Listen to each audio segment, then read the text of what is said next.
Welcome to the Stay Healthy El Paso podcast, where we help El Pasoans get away from taking pain medications, avoid getting injections, avoid surgery, and keeping up an active lifestyle.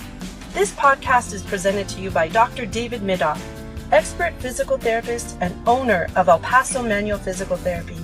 It is our goal and intentions to provide you with valuable tips and insights from experts in the El Paso area so you too can stay healthy, fit, and energized. Now here's your host, Dr. David. Hey there, welcome to the Stay Healthy El Paso podcast. I'm your host, Dr. David Midoff, specialist physical therapist over at El Paso Manual Physical Therapy. And today I'm going to cover 9 natural remedies for headaches and migraines. Headaches and migraines are so common in our culture today, with use of computers, desk jobs. We got screens in our house on the wall, TVs, we got screens in our pockets, our mobile devices, and then we hop on computers at home all the time too. Headaches and migraines can definitely plague just about any American at any given time in this time of our lives. So I'm going to cover the 9 natural remedies for headaches and migraines with you today. These types of headaches, we are experts at helping people out. They often are taking pain medications regularly. They may go see neurologists to get specialized pain medications. Sometimes they get injections for it. Oftentimes they're missing work or they're just not able to function daily and be their normal selves because of this darn headache and migraine problem. If you've got some combination of those issues that I just described, then you're going to want to hear these 9 remedies that you can try at home right now so that you can begin to calm down your headache or migraine problem. Number 1, ice and heat. I put these 2 together because one may work for you and one may not. And a third option is neither may work for you. It's just an option to try out. So using ice on your head, like grab a bag of ice, in a Ziploc bag or put a towel around it, you find the best method for you. There's ice packs that are out there that are gel and they can conform to your head or body part wherever you want to use it. You can buy those at the grocery store or warehouse stores as well. And just put that wherever you feel like your headache is bothering you. Now, if you've got a lot of sensitivity to the cold, because that does happen to some people with headaches, then an alternative would be to try heat out. If the ice just doesn't work out for you and you've tried it out, great, scratch that off the list. Now go get heat. So that sometimes the same ice packs that you purchase at the store can be heated up in the microwave or some other method. A hot water bottle works really well as well. Those are a little older, but you can use they have rice packs out there that you can heat up in the microwave and put it on over you. Another option is a towel. Just get a small hand towel, dampen it in the sink with some water and microwave it for 30 seconds and it gets nice and steamy. So a steam towel, and just put that over your head or wherever you feel like it bothers you. And that's an easy way to get heat onto your head. Now, if you tried both of those options and they're not really working for you or they don't work consistently for you, then you just may not be a heat or ice person, and I would just scratch it off the list. But oftentimes, ice or heat may be effective enough to bring the headache or migraine pain down just a bit so that you can avoid taking a pain medication or maybe even avoid going to the doctor and keep it under control so that you can be a little nicer with people around you. Number 2, drink water. Oftentimes, people don't realize how much water they're not drinking. And especially if you've got a desk job and you're busy at work and you just are busy with your work and you don't really feel thirsty until the end of the day, it's already kind of late by then. You've already become dehydrated. So what you can begin to do moving forward is make sure to get plenty of water in. Generally, 80 ounces or more is good. There's all kinds of measurements out there. What I've found is that if you get about 5 water bottles ranging in size from 16 ounces to 20 ounces or more, if you make it a point to drink all 5 of those water bottles every day, you're definitely going to be hydrated. You'll be going to the bathroom a bit more. That's okay though. If your headaches are going away, it's a much better life experience. Your quality of life will improve tremendously, and you'll be surprised what difference this could make in your headache and migraine problem. Number 3, reduce screen time. As I said at the beginning of this video, we are surrounded by screens. They live in our pockets. We're attached to screens almost. And it does something to your head. There's all these research studies that have been coming out lately about the different shades of light that are coming off of like mobile devices, phone screens, or even television screens, and how they can affect our eyes and our brains that are right behind our eyes. And with that type of light coming in, it can set off headaches. We've seen trends where kids that are on computers more, using mobile devices more, tend to get more headaches and migraines. And part of it is postural as well, which we'll get into. But if you can reduce your screen time, if it's possible for you to print out that document that you're working on and handwrite something on it, or read a book instead of reading something on a mobile device or on a Kindle or something like that. Don't watch as much TV as you've been watching. Find alternative methods to using the screen. Literally having cutoff times where you say, I'm only going to be on my phone for this one task, and then that's it. I'm going to stay off of social media, which might suck you in, and get on to doing different things besides using the screen. If you feel like you're using the screen too much or screens around you too much, you're probably right, and you need to start cutting back on that because of the light that enters your eyes. It could be setting off those headaches and migraines. And just another side tip about that, if you have to use screens, look at dimming your screen. See what amount of brightness you can bring it down to and still see what you need to see and do what you need to do. And then also there are more settings coming out of computers that control the types of light so that you can get rid of the blue light, which is thought to contribute to headache problems. Number 4, posture. Related to the screen time, consider your posture whenever you're at a desk looking at a computer or using the mobile device or watching television. If you're slouched over, head is sticking out, particularly this part where your chin is sticking out and you're bent through your neck forward like that, chances are your posture is not good and you need to find a way to sit up more or recline back onto something with your head, ideally resting on a pillow or some sort of headrest. Recliners are excellent for this. If you can lean back and the recliner has a head support, that's probably going to be the most comfortable option for you. If you're at work using a computer, ideally if you had a desk chair that had head support, that would be beneficial for you as well. Now, if you don't have either of those options available to you, it's okay. You can still improve your posture. One of the easy things that you can do to improve your posture at a desk or any other time that you're using the computer screen is to get rid of this chin going out forward by making a baby double chin. Let me just take you through that real quick.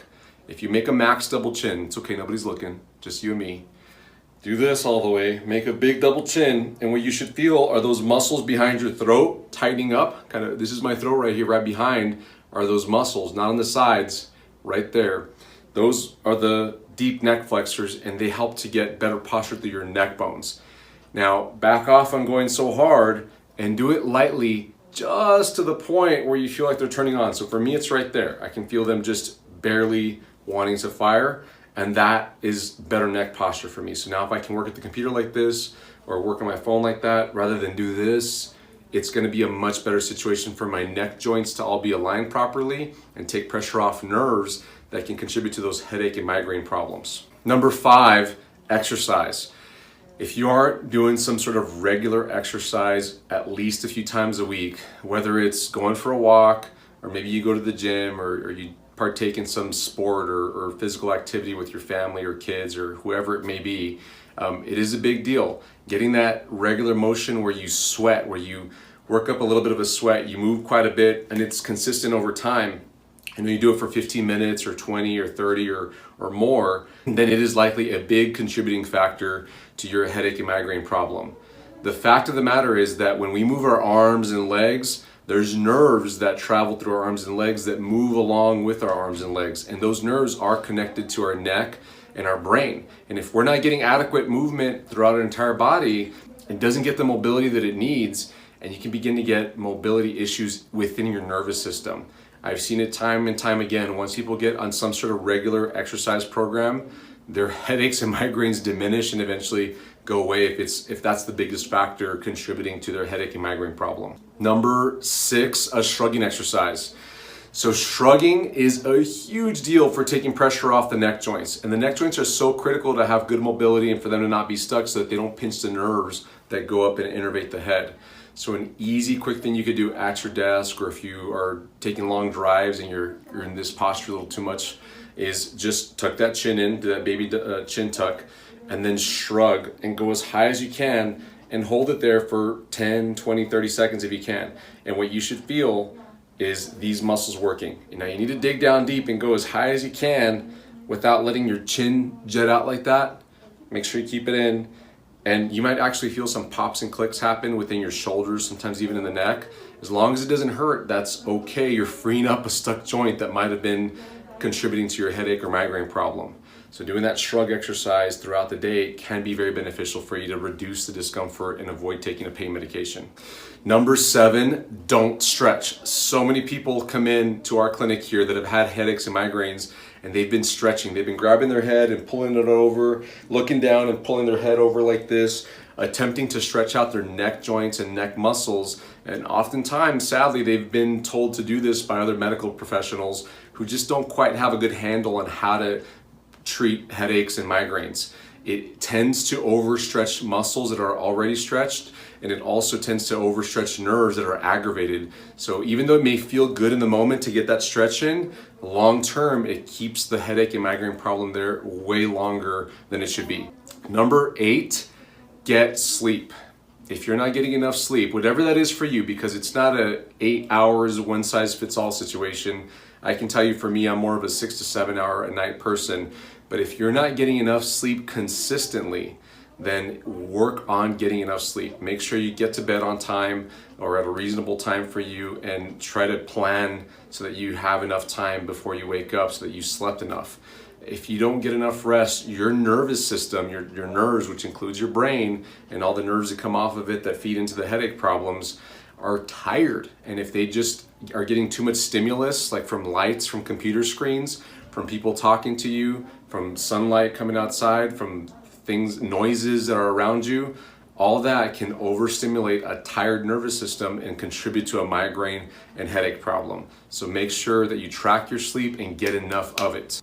Number 9, see an expert.